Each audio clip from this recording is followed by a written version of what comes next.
salli wa sallim wa barik alaihi wa ala alihi. A'udzu billahi minasyaitonir rajim. Bismillahirrahmanirrahim. Alhamdulillah rabbil alamin wa bihi nasta'in ala umuri dunya waddin. Wassalatu wassalamu ala asrofil anbiya wal mursalin sayyidina habibina syafiina wa tukhrina maulana Muhammadin sallallahu alaihi wasallam ajma'in. Qala Allah ta'ala subhanaka la ilma lana illa ma 'allamtana innaka antal alimul hakim. Rabbi ishrah li sadri wa yassir li amri wahlul 'uqdatam min lisani yafqahu qawli. Amma ba'du. Hadirin hadirat Bapak Ibu, jamaah Masjid Darussalam, jamaah salat subuh dan jamaah kuliah subuh. Alhamdulillah, syukurlah dan kita bersyukur kepada Allah Subhanahu wa taala berbagai limpahan nikmat, rahmat, taufik, hidayah, inayah yang Allah anugerahkan kepada kita.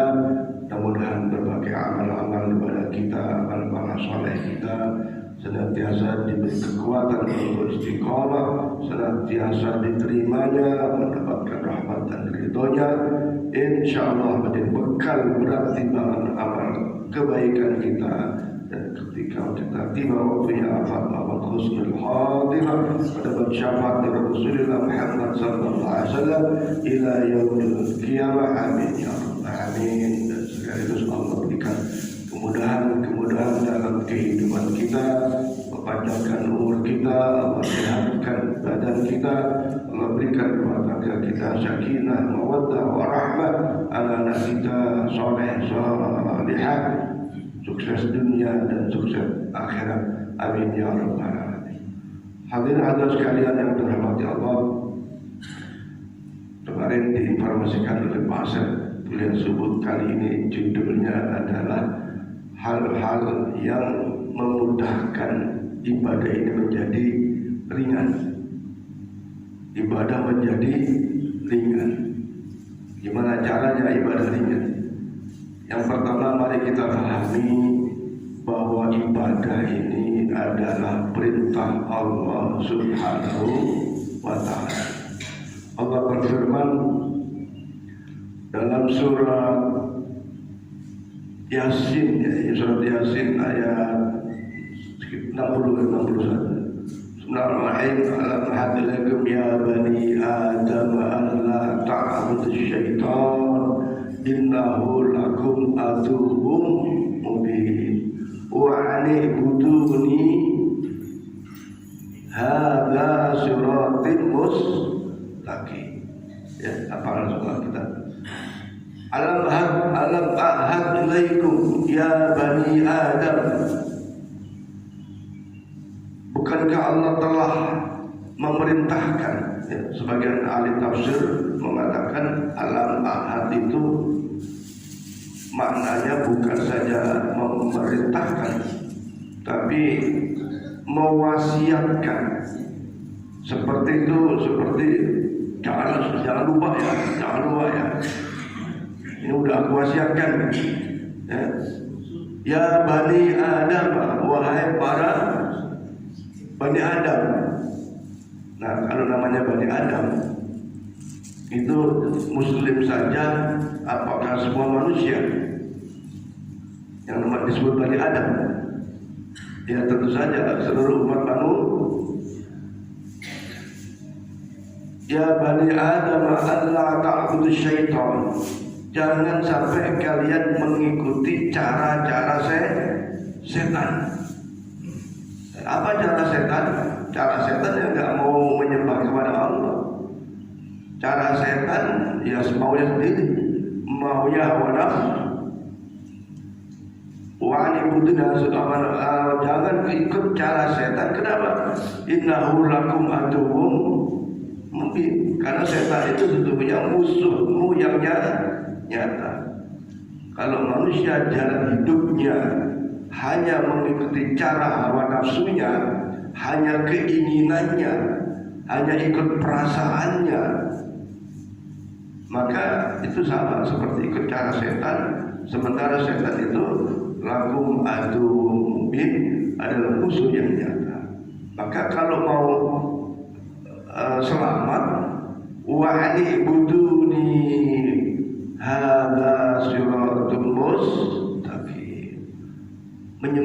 Bersembahlah hanya kepadaku, beribadahlah hanya kepadaku. Karena dengan cara ibadah itulah siratul mustaqim, jalan yang benar, jalan yang lurus. Ketika kita sama memahami makna itu, apalagi ingat wa ma khalaqtul jinna wal insa illa liya'budun.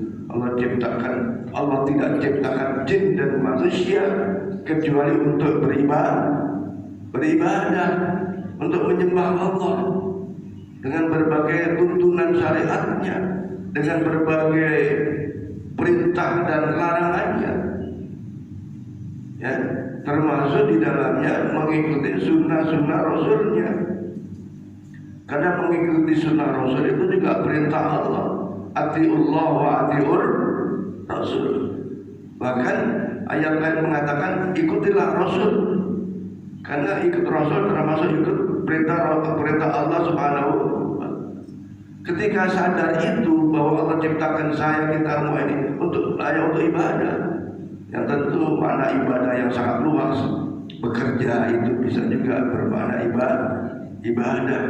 Datengin kawan itu juga bisa bermakna ibadah ketika diniati.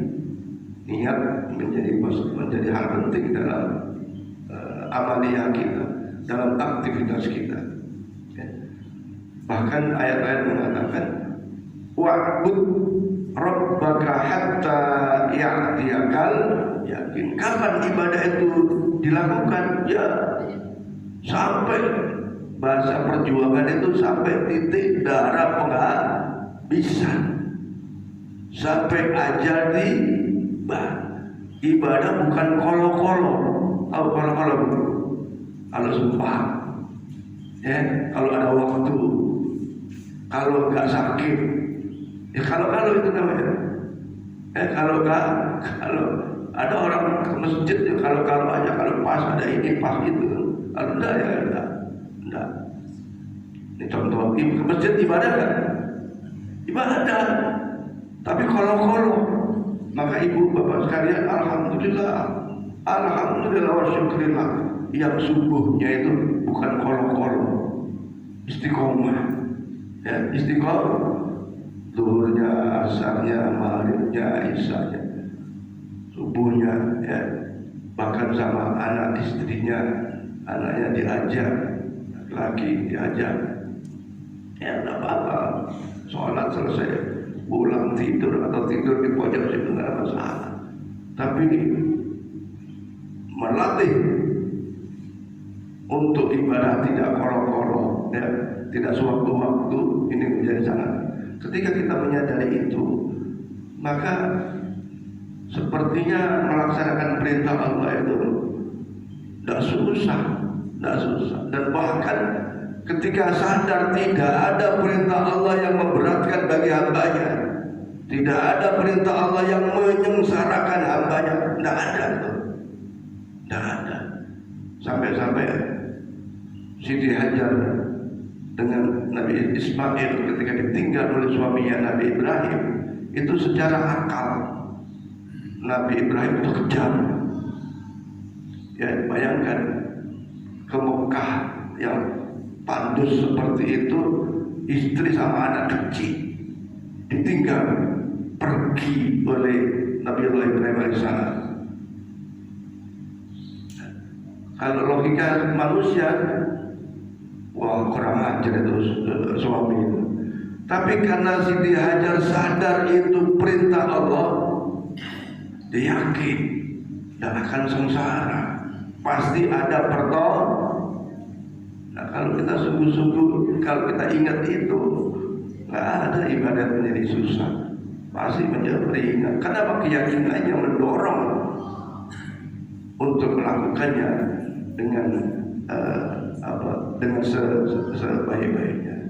Nah, para jamaah sekalian, ada 3 hal kalau kita baca di dalam kitab Minhajul Abidin itu, ya, setidaknya untuk setelah memahami tadi, ya, setelah memahami fungsi Allah ciptakan manusia atau tujuan Allah menciptakan manusia itu kita pahami, dan sampai kapan ibadah itu dilakukan, kita pahami itu, maka semangat melakukannya itu akan kuat, akan semangat. Apalagi kita mengimani rezeki kita, sehat kita, kemudahan segala kehidupan kita, rezeki semuanya itu datang dari Allah Subhanahu wa Ta'ala. Allah yang mengatur semuanya. Ada 3 hal yang agar ibadah itu ringan, mudah, ya, baik ibadah wajib maupun ibadah sunnah. Ya. Yang pertama di dalam kitab itu disebutkan adalah adanya taufik. Taufik. Ada kita kan sering wabillahi taufik wal hidayah. Kata Pak Herman kalau hidayah itu ya istrinya Pak Agam.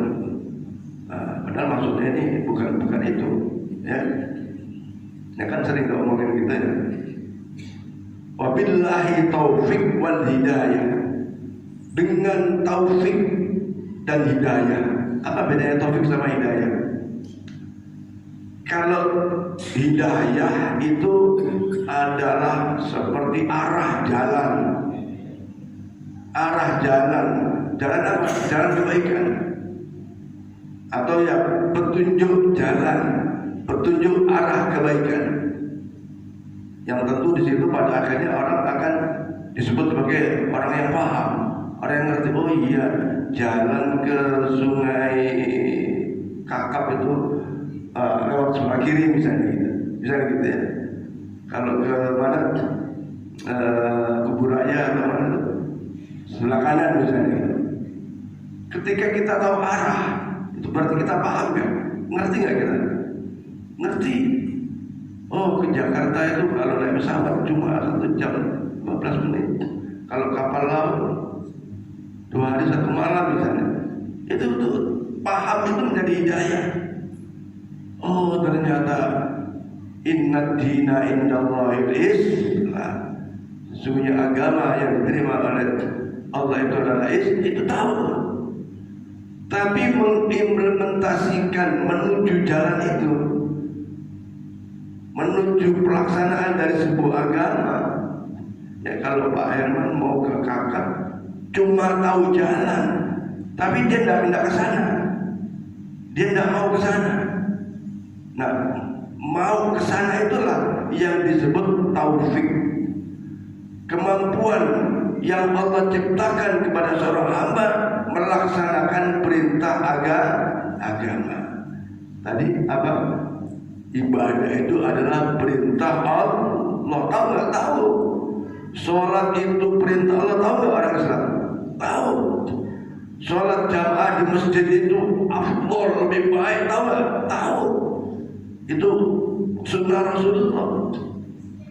Sholat subuh itu fadilahnya lebih baik dari dunia dan ini. Tahu nggak? Tahu. Persoalannya dijalankan nggak? Nah, dijalankan nggak? Zakat itu wajib bagi yang mampu. Tahu, itu petunjuk. Dijalankan nggak? Nah gitu. Itu paham ya maksudnya. Ke pasar itu sebelah kanan. Tahu nggak? Tahu. Ke pasar nggak? Kadang pandang. Satu, boleh jadi nggak mau. Nggak ada keinginan. Ya. Nah di sini taufik itu adalah kemampuan dan pertolongan Allah untuk melaksanakan sesuatu ibadah. Maka hadirin sekalian, pemahaman ahli sunnah wal jamaah al-asy'ariyah al-maturidiyah itu, ketika orang itu melakukan amal ibadah tidak semata karena kudrat, karena izin Allah, karena kudratillah, tidak semata itu. Tapi ada ibadah itu karena niat kita, karena keinginan kita, karena kesungguhan kita. Maka jadi ke situ larinya ya. Kalimat khalaqa dan ja'ala. Khalaqas syamsa wal qamara nur, Allah ciptakan langit dan bumi, bintang-bintang sebagai sebuah cahaya. Tapi ada kalimat wa ja'ala bainakum mawaddatan wa rahmah. Allah ciptakan suami istri itu mawaddah, cinta kasih, wa rahmah. Atau bahasa lain dalam pernikahan itu Allah ciptakan sakinah, mawaddah, wa rahmah. Apa bedanya khalaqa dan ja'ala?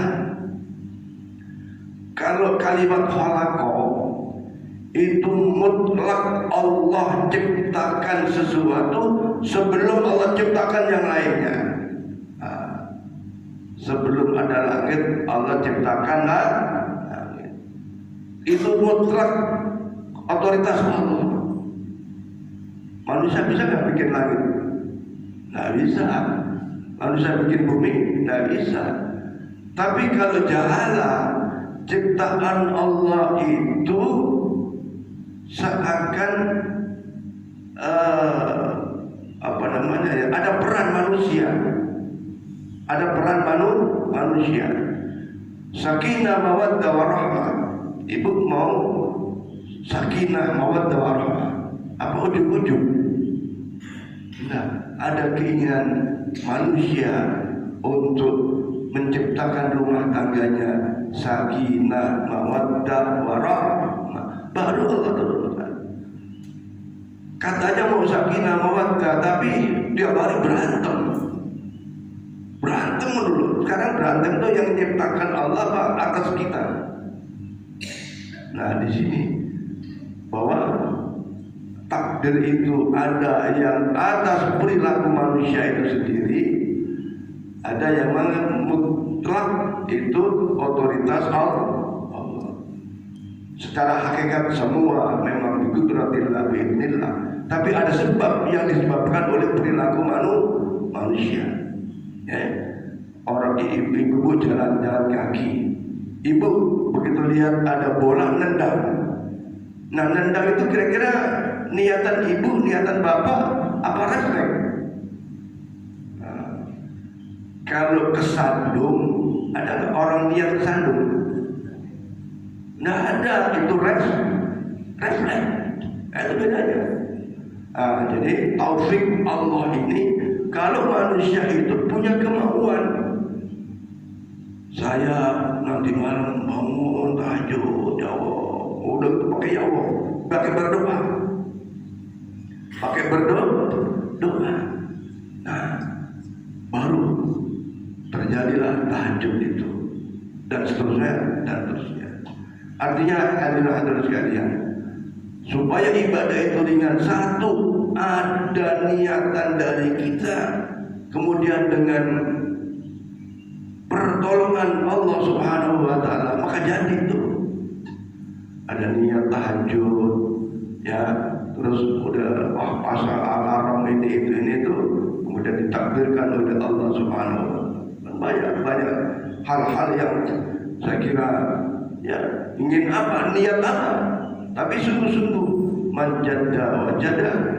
Maka ketika keinginan itu dibarengi dengan kesungguhan, saya mau istiqomah salat subuh berjamaah di masjid, saya mau selalu ya pokoknya niat kebaikan ya. Maka insya Allah kuncinya kita mohon taufik Allah Subhanahu wa taala supaya diringankan dalam kita melaksanakan ibadah. Insya Allah. Maka banyak di antara kita ini yang ya walaupun tidurnya jam 2, jam setengah 2, jam 1, jam 3, tetap aja ke masjid tuh. Tetap saja ke masjid. Ya, nggak masjid bagus salat, ya masjid lain. Ketika sudah tahu mau zuhur, walaupun sedang jalan-jalan di mana, tetap aja nyari masjid, tetap aja nyari musola untuk sholat. Kenapa? Sudah begitu menjadi refleks di dalam aktivitasnya bahwa ibadah itu utama. belanja itu bisa utama ketika ibu punya niat. Apa itu?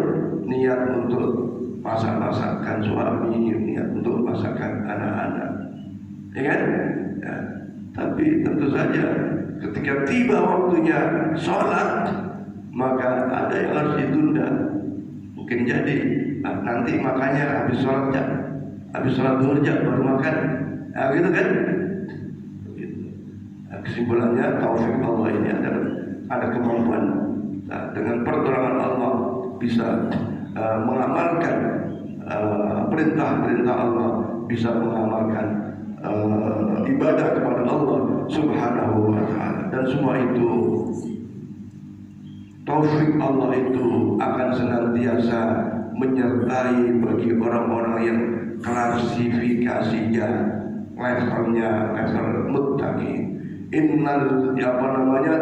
Innallaha ma'al muttaqin.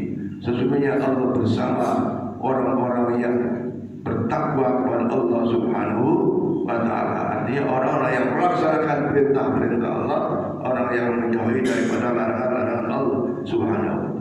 Nah, yang kedua, ini singkat-singkat saja, memudahkan, supaya memudahkan, meringankan kita ibadah, mari kita islahul amal.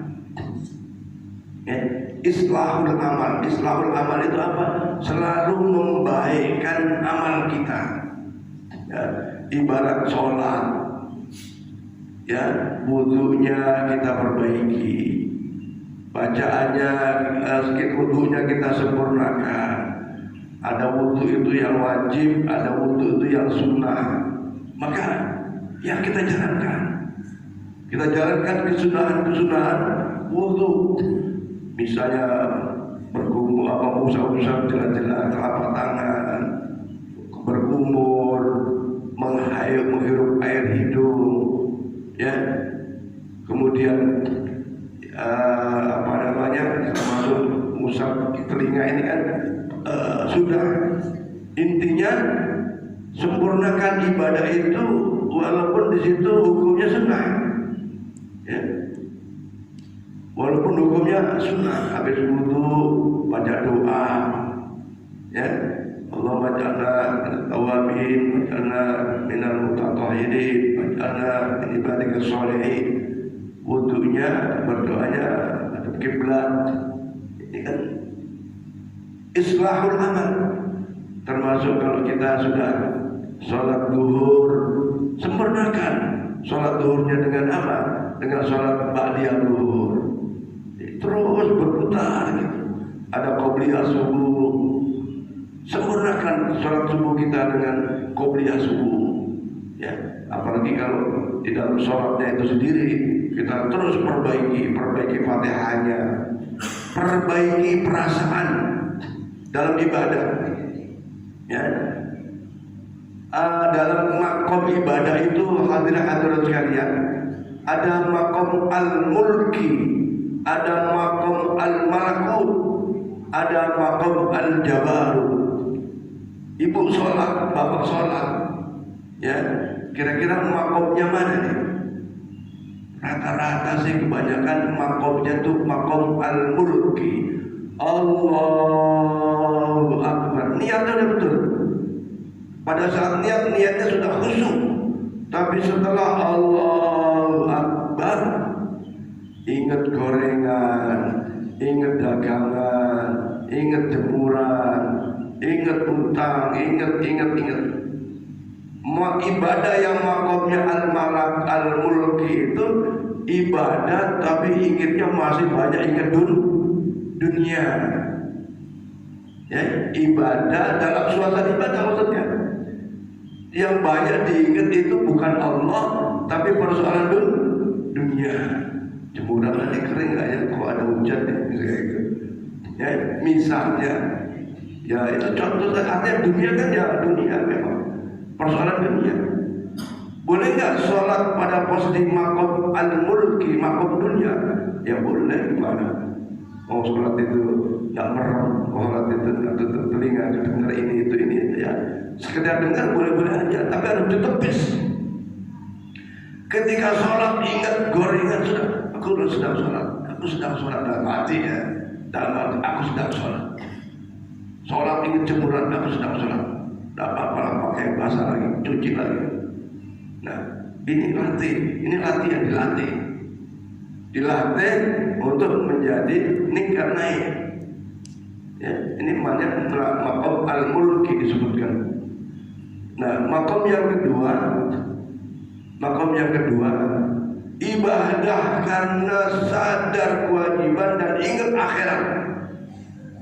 Ibadah ingat mati, ya Allah, mati, alam kubur, neraka. Kira-kira nambah khusyuk apa nambah apa tuh?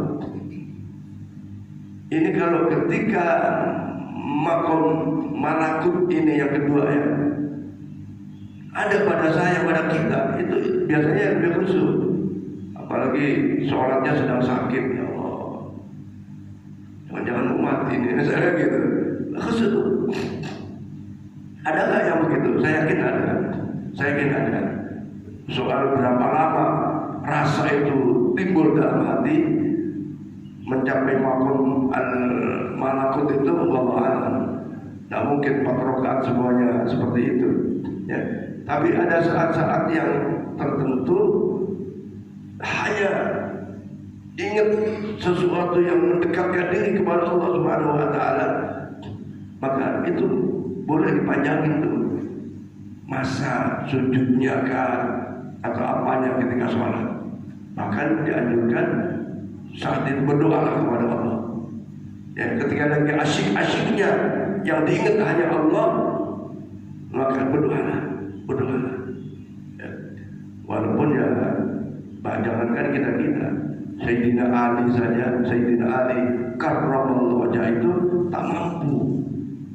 Ya, ketika dicoba oleh Rasulullah, ayo, siapa yang sholatnya khusyuk kasih hadiah, nah, gitu kan? Ya kan, kisah itu ada kan? Ternyata Sayyidina Ali tidak khusyuk dalam misalnya 4 rakaat, tidak khusyuk semua. Ada saat ketika hanya ingat hadiah, ya, bukan semata ingat Allah. Ya tentu intinya mau makom al-mulki, makom malakut, ya mudah-mudahan sholat kita, ibadah kita diterima oleh Allah Subhanahu wa taala. Nah, makom yang ketiga inilah yang sangat-sangat berat, yaitu makom al-jabarut. Adalah aku ibadah bukan karena takut neraka. Aku ibadah bukan kepingin surga. Aku ibadah hanya linaidi rahmatillah wa ridwani, hanya mengharapkan rahmat dan ridha Allah Subhanahu wa taala. Itu dikisahkan oleh Sayyidatina Rabi'ah al-Adawiyah. Jadi ibadah bukan karena takut neraka, ibadah bukan karena kepingin surga, enggak. Kata semata nilai rahmatillah wa ridwani, sengaja mengharap rahmat Allah Subhanahu wa taala. Ayo sempurnakan ibadah kita dengan khusyuan dan islahul amal. Itu ya sunnah-sunnahnya dikerjakan. Ada qobliyah, ada ba'diyah, ya. Kalau dalam wudhu tadi ada sunnah-sunnahnya dijalankan juga, dan bahkan adab-adabnya di dalam pelaksanaan amal ibadah. Sholat pakai celana training, sholat pakai kaos kutang. Ya kalau soal boleh aja, yang penting tutup aurat. Ya. Nah, ketika adab-adab ini tidak dijaga, ya ini biasanya kekuatannya itu akan berkurang. Fadilah dari sebuah amal itu tidak bisa melekat kepada setiap kita sebagai pelaku ibadah. Nah, sebenarnya yang paling tiap hari sholat sempurna dalam sisi adab itu ya dari sisi pakaiannya. Ibu-ibu selalu pakai mukena. Ya, dulu semua mukena itu putih. Sekarang ada yang hitam, ada yang coklat, ada yang bunga-bunga, ada yang polos, ada yang pink, ada yang hijau. Boleh aja. Bahkan ada sholat nggak pakai mukena, boleh nggak bu? Sholat nggak pakai mukena, boleh nggak? Boleh, yang penting nutup aurat. Ya, yang penting nutup aurat. Banyak sekarang di mall-mall itu, dia tidak mau kena, cuman roknya itu, blusnya itu panjang sampai nutup kakinya, tangannya pun begitu, ya panjang. Nah, intinya, tapi kalau laki-laki, ya masya Allah, sholat di Masjidil Haram pakai kaos oblong yang full. Saya lihat itu dia pakai training. Dan training itu sesungguhnya untuk sholat apa untuk olahraga? Untuk olahraga. Tapi kepepet ya, kalau kepepet sih jangan soal ya. Kepepet boleh nggak? Ya boleh aja. Yang penting tutup aurat dan trainingnya suci. Tapi kalau habis guling-guling, namanya olahraga kan, jungkir balik, salto ini itu, ya kalau sekedar kotor masih sah sholat.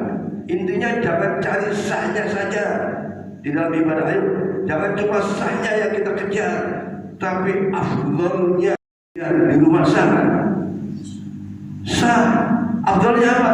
Afdolnya sholat berjamaah, jamaah dengan istri di rumah, jamaah dengan anak di rumah, jamaah.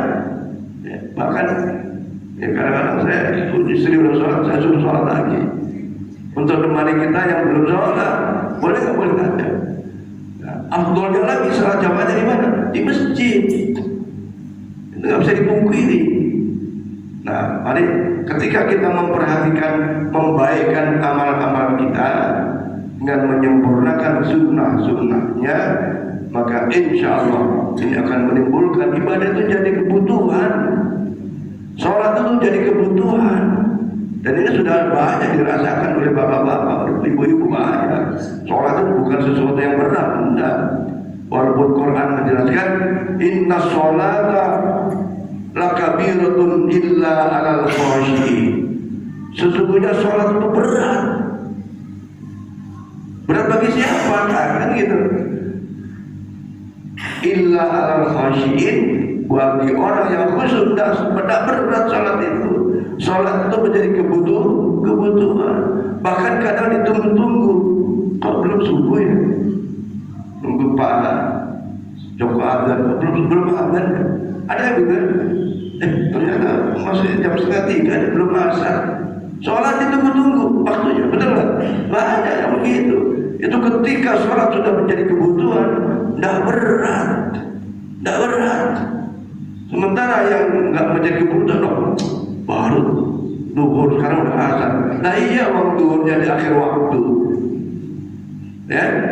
Nah iya, maghribnya di akhir waktu, baru maghrib udah isya.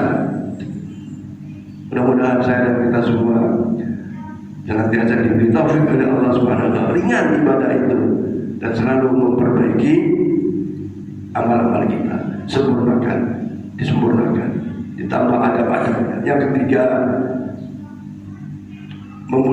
cara memudahkan ibadah itu adalah tentu berharap qabulit ta'ah, diterimanya ibadah kita oleh Allah Subhanahu wa ta'ala. Qabulil amal, diterimanya amal-amal kita. Nah, ternyata secara hakikat kita nggak tahu nih Allah terima apa enggak. Tapi kita yakin dengan berbagai kelemahan, kekurangan, wa tammim taksirona, Allah sempurnakan amal ibadah kita sehingga ibadah itu diterima. Tapi para ulama memberikan indikator, tanda-tanda ibadah diterima itu ada. Ya, indikatornya itu ada. Walaupun secara hakikat kita nggak tahu. Karena orang datang masjid boleh jadi benar-benar tadi makomnya makom jabarut, ya. Hanya Allah, hanya lillahi ta'ala. Tidak karena ini, karena itu tidak. Spontan memang mau ibadah, mau sholat. Bukan karena ada undangan ini itu, bukan. Ya. Nah, sekali lagi, qabulil amal diterima Allah. Tapi ada sinyal-sinyal yang memberikan diterima nggak amal itu. Yang pertama, tandain sholat jamaahnya itu kolo-kolo apa tiap hari? Nah, ini maaf ya. Kalau kolo-kolo ini boleh jadi tanda-tanda jamaahnya kemarin itu tidak lillahi ta'ala. Tahu apa saya? Ya. Pokoknya kira-kira begitu aja. Saya udah nadain. Ya, seperti tadi, selalu di masjid. Bahkan sudah jamaahnya selesai pun didatang ke masjid. Kenapa? Biasa sholat di masjid. Di rumah bisa nggak bisa, tapi biasa di masjid. Saking kayak gitu. Udah terlatih, tapi tetap datang ke masjid. Kenapa? Pengen sholatnya di masjid. Itu berarti ke masjidnya kemarin termasuk qabuli to'ah. Kata Rasulullah, saya lupa ini apa qaul sahabat atau qaul sahabat disebutkan bahwa qabul to'ah bit-to'ah ba'dahu, tanda-tanda to'atnya itu diterima, dia to'at kembali setelahnya. Ya, artinya tadi cuma tidak hanya sesekali, tidak kolo-kolo, tapi terus menerus. Ya, sholat lagi, jamaah lagi. Hari ini sedekah, besok sedekah. Ya, sama orang yang masuk kota amal itu saya lihat dari sini ada ibu-ibu atau terus. Itu tanda qabuli to'ah, ibadahnya diterima oleh Allah Subhanahu wa Ta'ala. Kemudian yang kedua, bukan cuma masukin kotak amal aja tuh dia, menambah kebaikan yang lain. Ternyata memang dia bukan cuma isi kotak amal, kotak lain pun diisi. Ya, artinya nyumbang juga di tempat lain, punya efek positif terhadap amalnya. Ya, kalau sholatnya bagus, ternyata sedekahnya bagus, sholat bagus, sedekah bagus, sama tetangga juga bagus, sama suami bagus, sama anak-anak bagus, sama saudara suami juga bagus, sama istri baik, sama saudara istri juga baik. Itu namanya at-to'ah ba'dah, nambah ketaatan kepada kebaikan-kebaikan yang lain. Ya, jadi itu indikator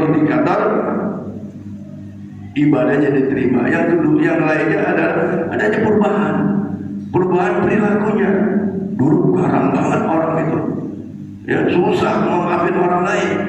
Tapi ketika ibadahnya rutin, ibadahnya dijaga, ya, maka jadi pemaaf, nggak jadi pemarah.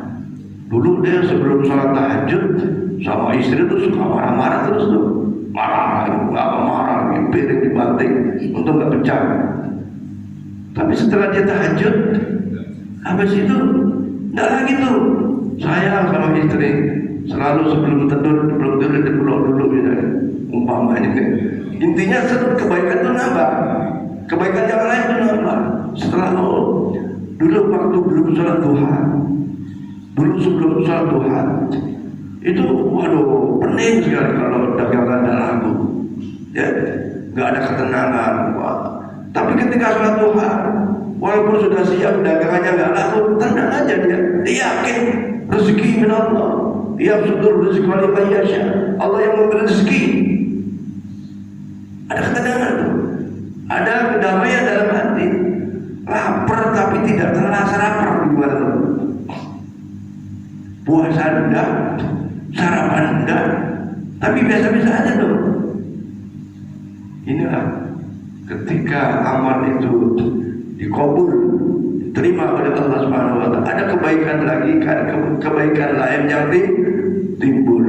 Nah, hadirin hadirat sekalian, mudah-mudahan saya dan kita semua selalu di dalam rahmat dan ridha Allah Subhanahu wa Ta'ala, dalam naungan Allah, selalu dalam taufik Allah Subhanahu wa Ta'ala, sehingga senantiasa istiqomah dalam beribadah, kemudian selalu memperbaiki amal-amal kebaikan kita jaga kebaikan kita, kemudian ternyata kebaikan Allah berikan terus menerus keistiqomahan di dalam mengamalkan tadi itu dari kebaikan satu menuju kebaikan yang lain dan seterusnya.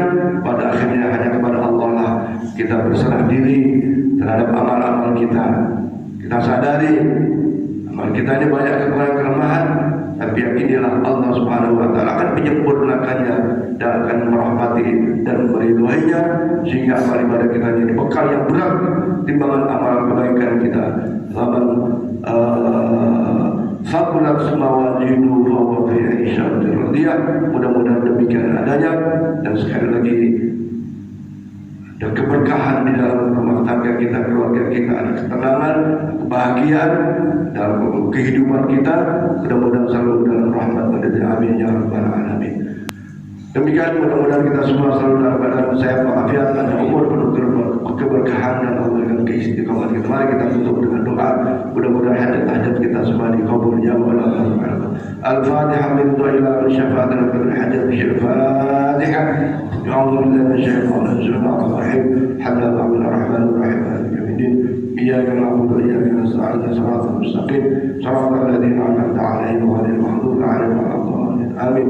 غفرنا كريم ولا رحمن رحيم. الحمد اللهم بحق الفاتحة شر الفاتحة بجاه الفاتحة قرامة الفاتحة وبنور الفاتحة وبمعجزات الفاتحة وشفاعة الفاتحة يا فرج يا كاشف الغم يا مجيب دعوة المضطرين رحمة الدنيا والآخرة ورحمهم أنت ترحمنا فارحمنا برحمة تهدينا بها الرحمة الشفاء.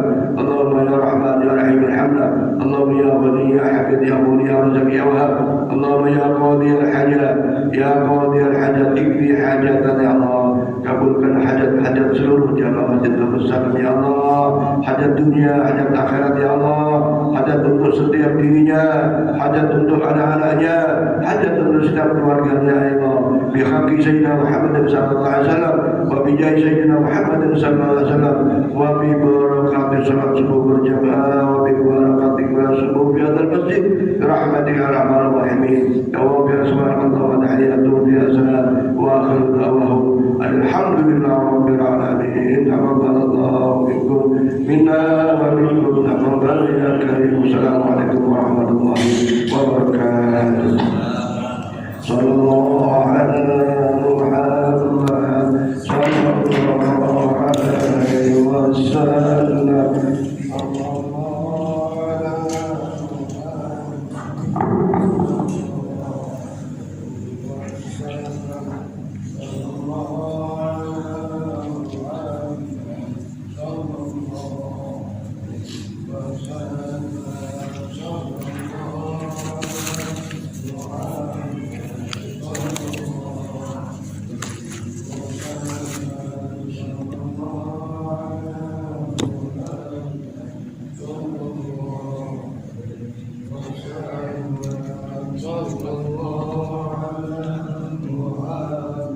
Ya Rabbi,